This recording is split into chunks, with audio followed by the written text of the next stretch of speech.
Dear students, you have already learned how to extract single values or entire row, entire column, or a combination of rows and columns from a matrix. Diagonal की बात होती रही, लेकिन हमने अभी तक इसको एग्जीक्यूट नहीं किया कि डायगनल अगर हम निकालना चाह रहे हैं, द लीडिंग डायगनल, तो वो हम क्या करेंगे. So it's very very simple. ये देखिए, all you have to do is to write DIAG. Obviously, diag is the short for diagonal. और उसके बाद आप उसके अंदर अपने मैट्रिक्स का नाम रख दें और यू गेट इट. सो यहाँ पे आप देख रहे हैं कि डायग के बाद x इक्वल टू a लिखा हुआ है. मैं ये समझती हूँ कि even if you don't write x equal, अगर आप सीधा a भी लिखेंगे तो I think it should work. तो यहाँ पे डायगनल की वैल्यूज़ ये सामने लिखी हुई हैं. तो let us execute it in R. इसको मैं यहाँ से कॉपी करती हूँ जी, और अब हम R में आते हैं. पिछले मॉड्यूल में जो मेन हमारा चल रहा था मैट्रिक्स A, अगर आप इसकी तरफ देखें तो आपको ये लीडिंग डायगनल में क्या वैल्यूज़ दिख रही हैं जी.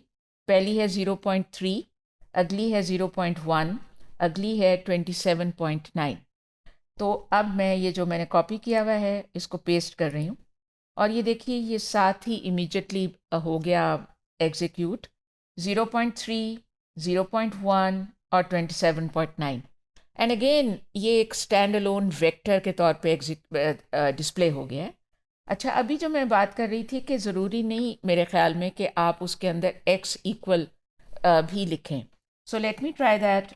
DIAG, उसके बाद पैरेंथेसिस.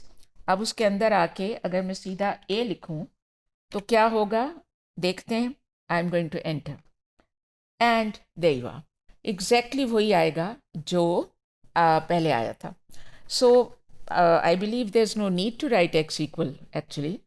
अच्छा, अब ये किसी भी डायमेंशन का आपका मैट्रिक्स होगा.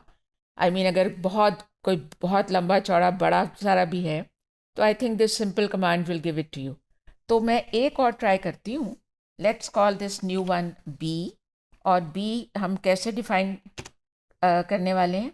We are going to write C. Well I can do it in a different way also. पहले तो मैंने मैट्रिक्स लिखना है ना.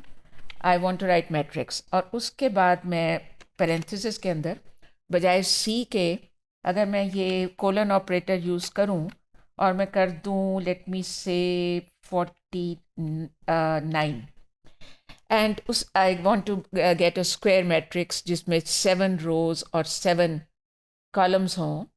तो अब ये जब मैंने ये तो लिख दिया, और ये इसमें जो एरर हुआ है कि मैंने उसको उसके अंदर लिखने की बजाय बाहर लिखा. अब मैंने उसको रब किया और ठीक हो गया. अब इसके बाद कॉमे के बाद NROW इज़ इक्वल टू 7, क्योंकि जाहिर है कि 7 रोज़ और 7 कॉलम्स. तो इसी तरह NCOL इक्वल टू 7.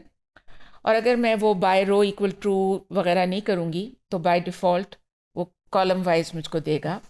तो अब मैं इसको क्लोज़ करके मैं इसको एंटर करती हूँ, एंड अब मैं दोबारा से जाहिर है कि B लिखूँगी. एरर कोई नहीं आया, उसके अंदर वो स्टोर हो चुका है. अब डिस्प्ले करने के लिए, इस कंसोल के ऊपर प्रिंट करने के लिए I will write B and I will enter.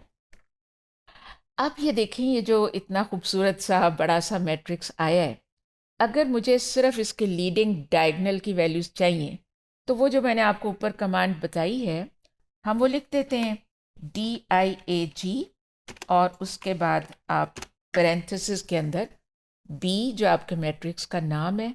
अब मैं एंटर कर रही हूँ एंड देयर यू आर. ये देखें 1 9 17 25, 1 9 17 25, और उसके बाद 33 41 एंड 49. ठीक है जी. That's the simple way of extracting the leading diagonal of a square matrix.